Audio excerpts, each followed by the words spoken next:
You don't know how lucky you are that the Authority hasn't found you yet. If the Authority catches you and you don't have anything they need, you'll be dead. Rage is a first-person shooter foremost, but it's definitely got an adventure kind of exploration aspect. And it's not an RPG, but it's got that flavor and that feeling, and it's just much more in-depth than you'll ever get out of a normal first-person shooter. You know, you can kind of involve your mind in more than just your trigger finger.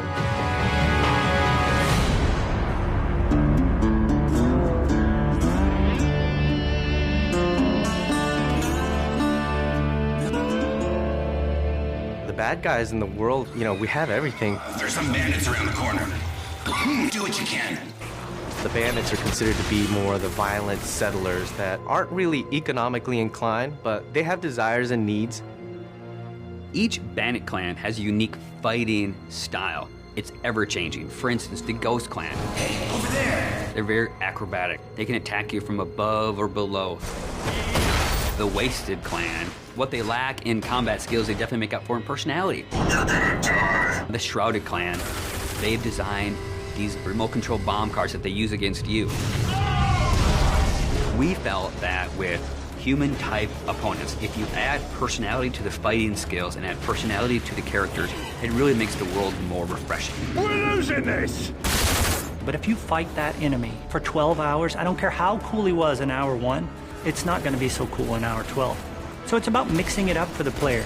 Not reinventing the rules, but give him something a little different around every corner, so that's what we strive to do. The Wasteland has a number of mutants. So there's a bit of mystery to where the mutants came from. Some people believe that the cosmic radiation in the impact winter affected human development. But some people believe that the Authority were conducting experiments on humans, and the failures were, of course, the mutants. Then, of course, there's the Authority.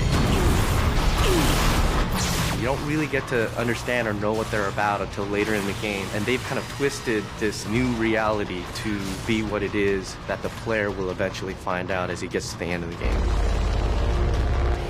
These guys are battle-hardened military badasses. They have full body armor. They can coordinate with other squads. They have heavy weapons. When you go from fighting mutants with sticks to bandits with pistols to facing off against the Authority, it's a different experience. These guys are tough, and they mean business.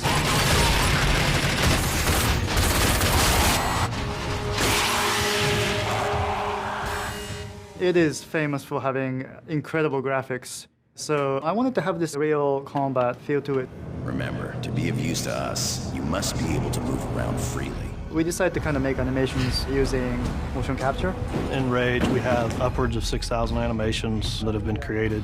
One type of character may have 300, 400, 500 animations that go with them. By applying those animations, the character is starting to look a lot more interesting. You also look interesting. When you're actually in combat with an AI, they have multiple layers themselves. When you shoot at the enemy, they'll actually react to the shot. So they'll freak out and they get into this scramble mode where he's running around trying to save his life and then dive into cover. And this is not really scripted, it's just based on what you've done to the enemy, which will change the AI state, and then they will play these different state of animations. And you can interact with them at the time they're doing that, so it's not like they're just stuck in that particular animation. You can shoot them and kill them, and everything happens as you would expect. And all these things work seamlessly together to really make our AI stand out and feel like they're part of the world in a way that you haven't seen in a first-person shooter before. Well, enough with all that. When a player's interacting in a combat scenario, the important thing to do is give them choices. And there should never be a dead point when they're only thinking, oh, I'm just holding the trigger down to kill these guys. Unpredictability and the element of surprise makes a great enemy. It's when you enter a room, you think you know the situation, and the AI does something that you don't expect. Because I don't want them thinking of it as AI. I want them to think, wow, that's the best combat experience I ever had.